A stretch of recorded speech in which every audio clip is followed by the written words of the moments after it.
Hi hello namaste, నేను మీ anchor Shiva. Welcome to iDream Media. ఈరోజు మన ముందున్న గెస్ట్ కరాటే కళ్యాణి గారు. తనతో మాట్లాడదాం. ఎప్పటి నుంచో ఇంటర్వ్యూ చేయాలని అనుకుండే కానీ కుదరలే. ఫైనల్గా నా ముందుకు వచ్చారు. చాలా విషయాలు మాట్లాడాలి. అన్నీ తన నోట్లో నుంచే మనకు తెలియని విషయాలు తెలుసుకునే ప్రయత్నం అయితే చేద్దాం. హాయ్ అండి, ఎలా ఉన్నారు? బాగున్నాను శివ. బాగున్నారా? Ex big boss contestant. Yes. And అదే కాకుండా ఫేస్బుక్ టాపిక్ వచ్చింది కాబట్టి రీసెంట్గా నేను ఒక పోస్ట్ చూసాను. అది మన బాలసుబ్రహ్మణ్యం గారి గురించి. లైక్ ఇక్కడ ఆయన కాదు, మీరు ఇక్కడ ఎందుకు విగ్రహం పెడతారు అని చెప్పి ఇలాంటివి. అది ఏంటి అసలు, ఏమైందండి? ఆ ఇష్యూ ఏంటి అసలు? చాలా బాధాకరమైన విషయం తెలుసా అది. ఎందుకంటే బాలు గారు అనే ఆయన ఉమ్, మన ప్రపంచంలో ఎవరు గుర్తుపట్టరు ఆయన్ని. ఉమ్, ప్రపంచం నలుమూలలా అవును, ఆయన షో అంటే ఆయన గాత్రం పరిచయం లేని వ్యక్తి లేడు. అవును. సో ఆయన గాన గంధర్వుడు అంటాం మనం. ఉమ్, సో ఘంటసాల మాస్టర్ గారి గురించి, బాలు గారి గురించి మన పేరు పెట్టి, ఉమ్, యేసుదాస్ గారు వీళ్ళందరి గురించి పేరు పెట్టలేం. అసలు భాష అభిమానం, కూడా లేదు అసలు. భాష అసలు అద్దులు లేవు, ఎల్లలు లేవు. ఉమ్, ఇంకోటి ఏంటంటే ఆయన తెలంగాణ వాడు కాదు అన్నారు. ఓకే, 40 years నుంచి శ్రీనగర్ కాలనీలో ఉన్నారు ఆయన. ఉమ్, ఆయనకి ఇల్లు ఉంది ఇప్పుడు కూడా, ఉమ్, బాలు గారికి. ఉమ్, మరి తెలంగాణ వాడు కాకుండా ఎలా అయిపోయాడు? ఇక్కడ ఇక్కడ ట్యాక్సీలు కడుతున్నాడు ఇంటికి, ఉమ్, ఇక్కడ కరెంటు బిల్లు కడుతున్నాడు, ఇక్కడ గ్యాస్ కనెక్షన్ ఉంది ఆయన పేరు మీద. ఆయన ఇక్కడ 40 yearsగా ఉన్నారు. తెలంగాణ వాడు కాకుండా ఎక్కడికి వెళ్ళిపోయారు? మామూలుగా 10 years దాటిపోతేనే, 14 years దాటిపోతేనే స్థానికత వచ్చేస్తుంది కదా జనరల్గా అనుకుందాం. అవును. మరి అలాంటప్పుడు కేసీఆర్ గారు బొబ్బిల్లో ఉండాలి కదా, ఇక్కడ ఎందుకు ఉన్నారు? ఉమ్, మాట్లాడితే వీళ్ళకి అడుగుతున్నా. మరి ఆయన ఇక్కడ స్థానికుడు అయినప్పుడు ఇతను ఎందుకు స్థానికుడు కాడు? ఉమ్, 25 years అయింది మేము వచ్చేసి. ఉమ్, నేను విజయనగరంలో ఉన్నదానికన్నా ఇక్కడ ఎక్కువ ఉన్నాను ఉమ్, అంటే చెప్తున్నాను. ఉమ్, మరి అలాంటప్పుడు నేను ఇక్కడ స్థానికురాలుగా ఉన్నాను కదా, నాకు తెలంగాణ అంటే ప్రేమ ఉంది, నాకు అభిమానం ఉంది, నాకు ఇష్టం ఉంది, నేను ఇక్కడ బతుకుతున్నా. ఉమ్, నేనేం తెలంగాణనేమి ఎప్పుడు కించపరచలేదు, ఆంధ్రాని పొగడలేదు. బాలు గారు అలాగే తెలంగాణ పాట, వాళ్ళు ఏదో ఒక వాదన తీసుకొస్తున్నారు, తెలంగాణ పాట పాడనన్నారు అందుకే అవును, అవును. కదా. ఆంధ్ర పాట కూడా పాడలేదు కదా ఆయన. ఉమ్, ఉమ్, అడుగుందాం, అవును. పోనీ ఆంధ్ర పాట పాడుండి తెలంగాణ పాట పాడలేదు అని మీరు ఏమైనా చూపిస్తా అనుకో. ఆయన అన్నాడో లేదు కూడా మనకు ఆయన ఇప్పుడు లేడు, ఆయన వచ్చి చెప్పడు. పోనీ విన్నవాళ్ళు ఎవరో మనకు తెలియదు, వాళ్ళు చెప్పింది నిజమని ఎలా నమ్ముతారు? ఉమ్, ఆయన చెప్పరు. ఆయన చెప్పలేనప్పుడు ఆయన మాట అన్నాడని మీరు ఎలా కన్ఫర్మ్ చేస్తారు? మేము ఉన్నాం పక్కన అంటే మేము ఎలా అనుకుంటాం? ఆయన లేడు కదా. ఆయన ఆయన అన్నాడు అంటారు. పోనీ ఆంధ్ర పాట ఏమైనా పాడి, ఆంధ్ర ఆంధ్ర అని ఏమైనా పాడిన పాటలు ఉన్నాయి మీ దగ్గర, చూసారా? నా ఆంధ్ర అని ఏమైనా పాడిని చూపించండి, పోనీ నేను కూడా చూస్తాను. ఉమ్, ఉమ్, నాకు తెలియదు. సో నేను ఆయన అభిమాని, పిచ్చాభిమాని. నేను చెప్తాను, బాలు గారు అంటే నేను ఒక దేవుడు. నాకు అంత ఇష్టం. అందరికీ ఉంటుంది, నాకు కొంచెం ఎక్కువ, ఎందుకంటే నేను పాటలు పాడతాను. ఆయన ఎదురుగా ఆయన పాటలు కూడా పాడాను నేను. ఆయన ఎదురు ఆయనతో నేను వెళ్ళి కలిసిన చాలా సందర్భాలు ఉన్నాయి. నేను చాలా విషయాల్లో నేను ఆయనతో, ఎందుకంటే వాళ్ళ ఫాదర్ కూడా హరిదాస్ గారు. ఉమ్, ఉమ్. సో ఆ కనెక్షన్ ఎక్కువ. ఎందుకంటే వాళ్ళ ఫాదర్ గారి గురించి మా గురువులు చెప్పడం, ఆ విషయాలు నేను ఆయనతో మాట్లాడినప్పుడు చర్చించడం, హరికథ గురించి నేను మాట్లాడడం, ఆయనతో ఎక్కువగా కూర్చున్నప్పుడు ఎప్పుడైనా పద్యాలు అవి పాడడం, వినడం, ఆయన ఇవన్నిటితో నేను కళ్యాణి బాగున్నామా అని పలకరిస్తారు. సో నాకు ఆయన అంటే ఇష్టం. నేను బాలుగారు చనిపోయిన ముందు కరోనా టైంలో ఈ ప్రోగ్రామ్ అది చేస్తున్నప్పుడు ఆయనకి ఇమ్యూనిటీ తక్కువ ఉండొచ్చు, మేబీ ఏదైనా అయింది, అది ఎట్లనో అయిపోయింది. నేను పోస్ట్ పెట్టాను ఫేస్బుక్లో, నాకు జుట్టు అంటే చాలా ఇష్టం, నా జుట్టు చాలా పెద్ద జుట్టు. సో ఈ జుట్టుని నేను డొనేట్ చేసేస్తా. అప్పుడు అంతకుముందు క్యాన్సర్ పేషెంట్కి ఇక్కడ దాకా కట్ చేసి ఇచ్చేసా, ఒకసారి ఇక్కడ వరకు కట్ చేసేసి క్యాన్సర్ పేషెంట్కి డొనేషన్ ఇచ్చా. నేను గుండు కొట్టించుకోలేదు నా లైఫ్లో. బాలు గారికి ఆయుష్ ఇవ్వు భగవంతుడా, నేను గుండు కొట్టించుకుంటానే. వెంకన్న మొక్కుతూ ఒక పోస్ట్ చేసాను నేను పోస్ట్ చేశాను. నేను పబ్లిక్లో నేను చేస్తాం కదా, మనం ఏదో మామూలుగా మన నోట్లో అనుకుంటే మానేయచ్చు. పబ్లిక్లో వేసిన పోస్ట్ నన్ను అడుగుతారు కదా, నన్ను ఎవరో మీరు మరి ఆయన బతికొచ్చారు, గుండె ఎందుకు కొట్టించుకోవాలి అనొచ్చు కదా. అప్పుడు అది మనం ఇస్తామా ఇవ్వలేదా అది వాళ్ళకి అనవసరం. నా మనసు చిత్తశుద్ధితో నేను అన్నమాట నేను నిజంగా నేను తలనేళ్ళు ఇచ్చేదాన్ని వెంకన్న బాబుకి. నేను పోస్ట్ చేశాను, అంత పిచ్చి అభిమాని నేను. ఈరోజు ఆ మహాగాయకుడికి ఆయన వాయిస్ వినని ఒక మాట అండి, ఇదే తెలంగాణలో మనందరం ఉంటున్నాం, నేను కూడా ఇక్కడే ఉన్నాను, ఇదే తెలంగాణలో, ఆంధ్రాలో నేను లేను. సో తెలంగాణలో ఉండి నేను ఈరోజు ప్రభుం ప్రాణనాథం విభుం విశ్వనాథం, ఇది మీరు వినని శివాలయం ఉందా తెలంగాణలో? ఏమయ్యా ఓ రామయ్యా నిన్నెట్లా అనే పాట ఒకటి ఉంది, మీకు తెలుసు కదా. అది కూడా బాలు గారి పాటలో, బాలు గారి వాయిస్లో వింటాం. రామాలయంలో ఈ పాటలేను, రామాలయం ఉంటుందా అంటే ఇప్పుడు వేస్తున్నారు లేదు పక్కన పెట్టండి. తెల్లవారి 4 గంటలకి నిద్ర లేపే పాటలు ఇవి. లింగాష్టకం, బ్రహ్మమురారి, ఇవన్నీ మీరు వెయ్యరా? ఇవన్నీ మీరు వాడరా? ఇక్కడ మ్యూజిక్ డైరెక్టర్ ఎవరైనా కానివ్వండి, వాయిస్ ఎవరిది? మ్యూజిక్ డైరెక్టర్తో పాటు వాయిస్ కూడా ఒక కల్చర్ ఉంటేనే కదా అవును. మనం యాడాప్ట్ చేసుకుంటాం. శివది ఒక స్టైల్ యాంకరింగ్, కళ్యాణిది ఒక స్టైల్ ఉంటుంది కదా. కానీ ఆ స్టైల్ ఒక్కొక్కరికి ఒక్కొక్కటి నచ్చుతుంది. అవును. మీకు ఒకటి నచ్చుతుంది, నాకు ఒకటి నచ్చుతుంది. అవును. సో అలా బాలుగారి స్టైల్ నచ్చిన వాళ్ళకి ఆయన దేవుళ్ళగా కనిపిస్తుంది. బాలసుబ్రహ్మణ్యం గారిని ఆరాధించే వాళ్ళు కొంతమంది జేసుదాస్ గారిని దేవుడు అని ఆయన గొంతులో ఇప్పుడు హరివరాసనం పాడితే బాలుగారు పాడిన యాక్సెప్ట్ చేయం. ఎందుకు? ఆయన పేటెంట్. ఎవరు?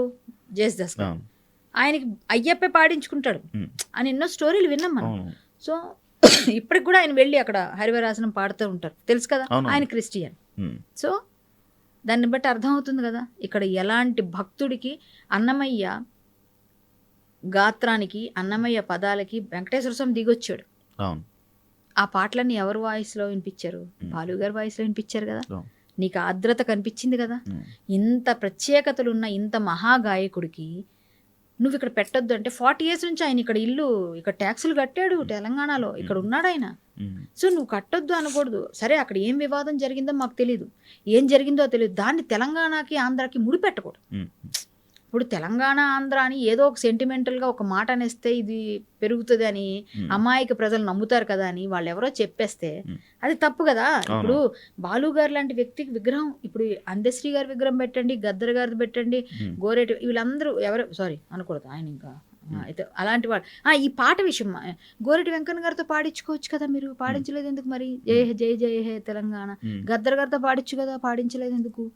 మీరు ఇవన్నీ పాడించుకునే అవకాశం ఉంది కదా, మరి పాడించలేదు కదా. మరి తెలంగాణలో గాయకులు లేరా? సూపర్ గాయకులు ఉన్నారు మాకు ఇక్కడ. మీరు బాలుగారు అవసరం లేదంటే ఓకేనండి, బాలుగారు అవసరం లేదంటే మీరు పాడించుకోకపోవచ్చు. ఇప్పుడు ఆయన లేరు కూడా, పాడరు, అది పక్కన పెడదాం. బాలుగారి వాయిస్ కాకుండా బాలుగారు లాగా అలాంటి గాయకుడిని ఒకసారి తీసుకొస్తే తెలంగాణ కదా, ఆంధ్రాలో కూడా, నేను ఆంధ్రాలో కూడా ఛాలెంజ్ చేస్తాను, తెలంగాణ ఎందుకు ఆంధ్రాలో కూడా, ఇక్కడ ఉన్నారు బోల్డ్ మంది గాయకులు ఉన్నారు కదా, అదే వాయిస్ నాకు అలాంటి వాయిస్ని తీసుకొస్తే నేను జీవితంలో పాటలు పాడడం మానేస్తాను. ఒప్పిస్తే ఇమిటేషన్ కాదు, అన్నిట్లో కాదు, పాట పాడతారు అందరూ, దాని భావన అర్థం చేసుకొని వేరే మాడ్యులేషన్స్ ఉంటాయి. కొంతమంది గాయకులు యాజ్ ఇట్ ఈస్ బాలుగారిలో పాడిన వాళ్ళు ఉన్నారు. ఇమిటేషన్ కాదు, ఒరిజినల్ వాయిస్ కావాలి, ఒరిజినాలిటీ కావాలి. మధ్యలో దూడలు అంటారు, కొంచెం కొంచెం పడతా ఉంటాయి, అంటే కొంచెం కొంచెం గ్యాప్స్ వస్తాయి, అవన్నీ రాకుండా పాడగలరా? అలా చేయలేరు. అలాంటి గాయకుడు లేడు, అది ఒప్పుకోవాలి బేషరతుగా. మనం అలాంటి గాయకుని మనం అవమానపరచుకోవాలి. ఆయన లేడండి, ఆయన ఆత్మకు శోభిస్తుంది, తప్పు కదా అది. ఇప్పుడు ఆయన లేనప్పుడు మనం ఆయన గురించి ఒక మంచి విషయం చెప్పాలి. కానీ వీలైతే ఏమంటే ఇంకోటి, తెలంగాణలో మన గౌరవం ఎప్పుడు పెరుగుతుందంటే ఒకళ్ళు పొగిడినప్పుడు, తెలంగాణని కదా ఎవరైనా, ఒక గాయకుడినో ఒక గాయకురాలనో ఒక హీరోనో నువ్వు సూపర్ అని పొగిడినప్పుడు నువ్వు నీ స్థాయి పెరుగుతుంది. అంతేగాని వాళ్ళ నువ్వెంత అని దిగజారిస్తే నువ్వు కూడా అంత దిగజారిపోయినట్టే. సో నువ్వు అలాంటి మహానుభావుడిని, నువ్వు ఆయన పద్మ విభూషణ్ కదా అలాంటి అత్యున్నత పురస్కారాలు తీసుకున్న వ్యక్తికి నీకేంటి అంత ప్రాబ్లం? అక్కడ రవీంద్ర భారతి, ఇప్పుడు రవీంద్ర భారతి మంద కాదు. మీరు రవీంద్ర భారతి అంటే రవీంద్రనాథ్ ఠాగూర్ అది అని చెప్పేసి పోనీ అతని పేరు మీద పెట్టారు అనుకుందాం పోనీ. ఇప్పుడు మరి అతన్ని పక్కన ఉన్న చాలా విగ్రహాలు కొన్ని ఉన్నాయి కదా, అవన్నీ ఏం చేస్తారు? తీసేస్తారు. కొన్ని రోడ్ల మీద ఎక్కడ ఉన్నాయి కదా, అవన్నీ తీయరు మీరు. సరే, ఇప్పుడు కొంతమంది రాజకీయ నాయకులు విగ్రహాలు ఇప్పుడు ఎక్కడ పడితే అక్కడ పెడుతున్నారు. సో ఆ విగ్రహాలన్నీ మీరు తీయలేరు, తీస్తేనేమో ప్రాబ్లమ్స్ వస్తాయి, మరి అవన్నీ తీయలేరు. అలాగే కొంతమంది నేను మాట్లాడతా, నేను ఏదైతే ఫైట్ చేశాను, మరి ఆంధ్ర అయినా కదా ఎన్టీఆర్ గారు, ఆయన 54 అడుగులు ఖమ్మంలో పెట్టినప్పుడు ఏమయ్యారు మీరంతా? 54 అడుగులు పెట్టినప్పుడు నేనే ఫైట్ చేసి, నేను అందరికి దూరం వేయాను, గట్టిగా ఫైట్ చేశా. సో కృష్ణుడి వేషంలో పెట్టారు అది. మీరు కృష్ణుడు అంటే మీరు ఎర్రజెండా పార్టీలు కాబట్టి ఎర్రజెండా గట్టిగా పట్టుకుంటారు కాబట్టి మీరు అందరూ అనుకుందాం, పోనీ కమ్యూనిస్ట్ భావజాలం ఉన్న వాళ్ళే మొన్న అడ్డుకున్నారు అనుకుందాం, పోనీ అలా అనుకుందాం, మేము నమ్మం దేవుళ్ళు పోనీ, అందుకు అతను కృష్ణుడి విగ్రహంలో అనగానే ఆ విగ్రహం కదా, ఆంధ్రాని ఎందుకు మరి గుర్తు రాలేదు మీకు అప్పుడు? సో మీరు అది తీసుకురావాలి కదా. 54 feet గద్దర్ గారిది కదా పెట్టాలి, అంత పెద్దది మీ ఉద్దేశంలో. సో ఇంకెవరైనా ఉంటే, ఇప్పుడు ఎవరైతే నాయకులు ఎవరైతే మన సాధన కోసం ఇది చేశారో వాళ్ళు కదా పెట్టాలి, వాళ్ళ కదా పెట్టాలి. మరి ఆ రోజు ఎందుకు అడగలేదు? సో ఈయన ఒకటే కదా విగ్రహం ఇక్కడ ఉంది పెడతామంటున్నారు, వాళ్ళు చాలా ఉన్నాయిగా, సింపుల్ ప్రతి గల్లీ కోటి ఉన్నాయిగా కొంతమందివి, మరి అవన్నీ ఎందుకు అడగరు మీరు?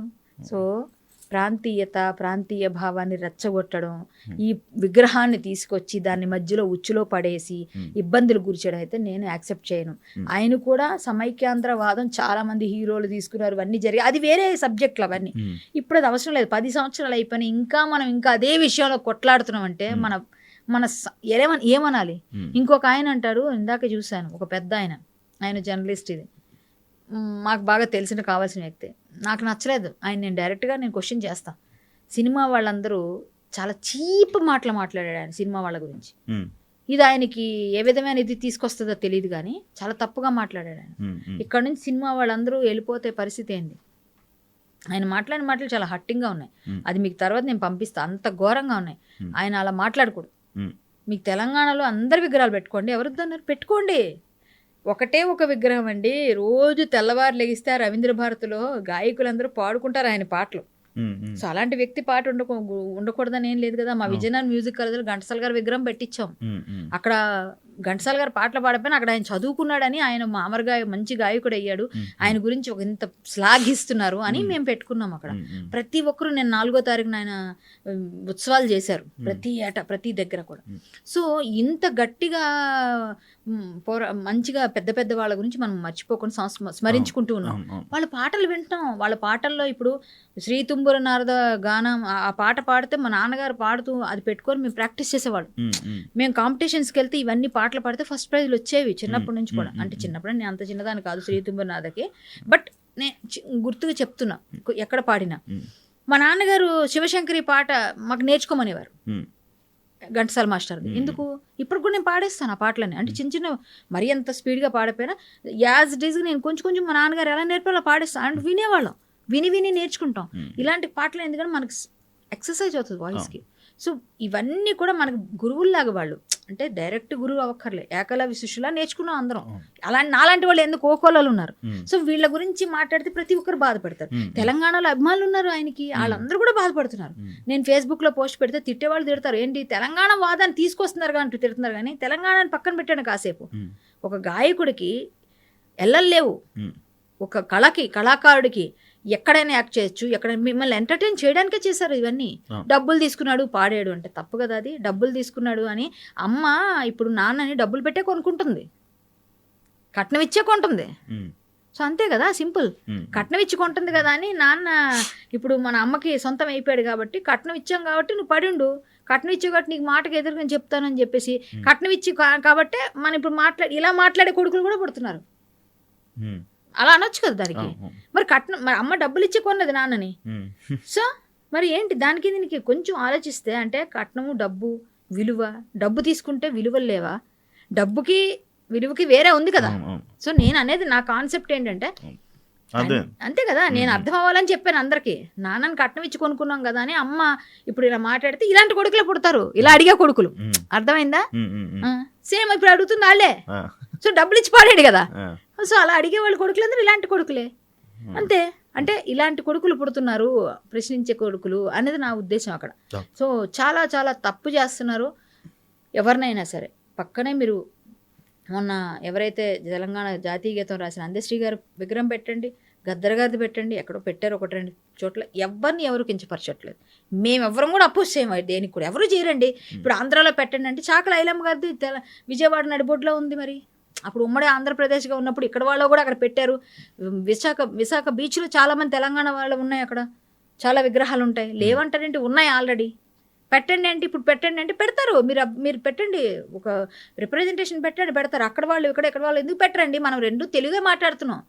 తెలుగు ఒకళ్ళు గిలుగొకలు మాట్లాడట్లే, రెండు తెలుగే మాట్లాడుతున్నారు. తెలుగు రాష్ట్రాలు అంటారు. ఆంధ్ర తెలంగాణని పక్కన పెట్టండి. కొంతమందికి వాళ్ళ తాలూకా అంటే ఏదో ప్రాపకండా కోసం ఇట్లాంటివన్నీ చేస్తారు. సో ఆయన అన్నాడట, పక్కనే ఉన్న ఇంకో సింగర్ చెప్తున్నారు, ఆ రోజు విన్న ఆవిడ ఎవరైతే ఉన్నారో సుధాకర్ గారు వచ్చినప్పుడు, ఆయన ఎంత రెస్పెక్ట్ఫుల్గా ఉంటాడో మాకు తెలుసు. ఆయన అస్సలు మాట్లాడు చాలా రెస్పెక్ట్, చిన్నోళ్ళు కూడా మీరండి ఏమండి బాగున్నారని అలా గౌరవిస్తాడు.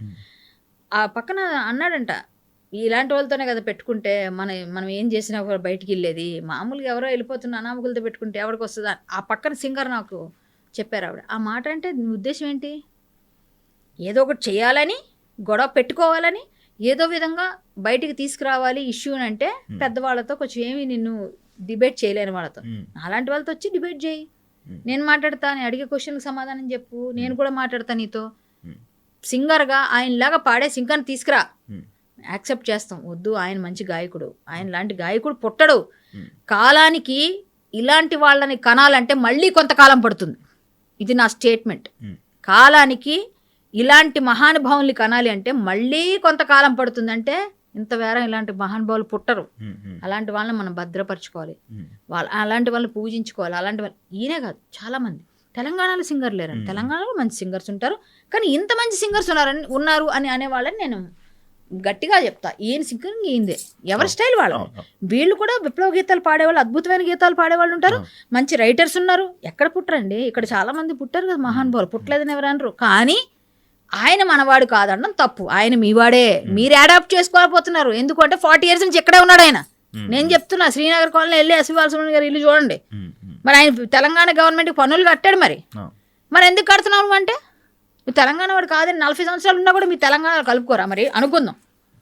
నేను ఇప్పుడు చెప్తున్నా, ఏదో వచ్చారు పాడారు ఇక్కడ ఆస్తులు సంపాదించుకున్నారు అన్నట్టు కాదు కదా. ఆయన అందరు వాడండి, ఎక్కడ కాదు. మీరు మద్రాసులోనా ఎక్కడో ఆయన పేరు మీద ఒక స్ట్రీట్ ఓపెన్ చేశారు, పేరు పెట్టారు ఎస్వి బాలసుబ్రహ్మణ్యం స్ట్రీట్ అని. సో పక్క రాష్ట్రాల వాళ్ళు, పక్క వాళ్ళందరూ కూడా మనం గౌరవిస్తే, మనం తెలుగు వాళ్ళని మనం గౌరవించుకోవట్లేదే, పక్కనే ఉన్న నెల్లూరు వాసిని మనం గౌరవించుకోలేకపోతున్నామే. సమయ కేంద్రాలు కలిసి ఉన్నాం ఒకప్పుడు. ఇప్పుడు ఈ తెలంగాణ వాదం, ఆంధ్రవాదం ఏంటి? అసలు అవసరం ఏముంది ఈ వివాదంలో? పట్టించుకుంటారా ఇప్పుడు ఆయన పెట్టిన గొడవని? ఎవరైనా పట్టించుకుంటారా? పట్టించుకోవడానికి చేసే విధంగా ఆయన పాడనన్నాడు ఈ పాటని అన్నది ఒకటి, ఒక వివాదాన్ని బయటికి తీసుకొచ్చారు. అంటే వాళ్ళు ఏదో విధంగా దాన్ని హైలైట్ చేయాలంటే ఏదో ఒకటి. ఆయన ఇప్పుడు చెప్పడు కదండి వచ్చి, మేము చూసామంటారు వీళ్ళు, ఉన్నవాళ్ళు పక్కన మేము ఉన్నామంటారు, మనం నమ్మాలి మరి. ఎందుకంటే మరి అట్లాంటి పరిస్థితి. బట్ అదంతా పక్కన పెడితే ఇప్పుడు ఈ ఇష్యూలో మాత్రం మహానుభావులను ఒప్పుకోవాలి. మహానుభావులను ఒప్పుకోవాల్సిందే మనం. ఎంతోమంది ఇక్కడ మహానాయకులు పుట్టారు, ఇక్కడ కూడా మహానుభావులు చాలామంది ఫైట్ చేశారు. ఏ గడ్డకైనా ఒక ప్రత్యేకత ఉంటుందండి. తెలంగాణకు లేదని నేను చెప్పట్లేదు, తెలంగాణలో బతుకుతున్నాను, నాకు కూడా సిగ్గుండాలి అట్లా చెప్పడానికి లేదు, చెప్పాలి మంచిగా. మనం కూడా మనం ఇక్కడే కదా పేరు తెచ్చుకునేది. నేను అక్కడ పుట్టి అక్కడ పెరిగిన పేరు తెచ్చుకుంది ఈ గడ్డ పైనే కదా. నాకు ఇక్కడ పేరు ఇచ్చింది కదా, నేను కృతజ్ఞతతోనే ఉంటాను, నాకేం అట్లని లేదు. ఎందుకంటే నేను ఇక్కడే ఉన్నా. ఇప్పుడు నేను ఎవరు అడిగినా హైదరాబాద్ అంటారు, కానీ నేనేం విజయనగరం కాదు కదా నేను చెప్పేది, నేను ఇక్కడే ఉంటున్నాను కదా. అలా అని చెప్పేసి నిజాన్నే మాట్లాడాలి కదా.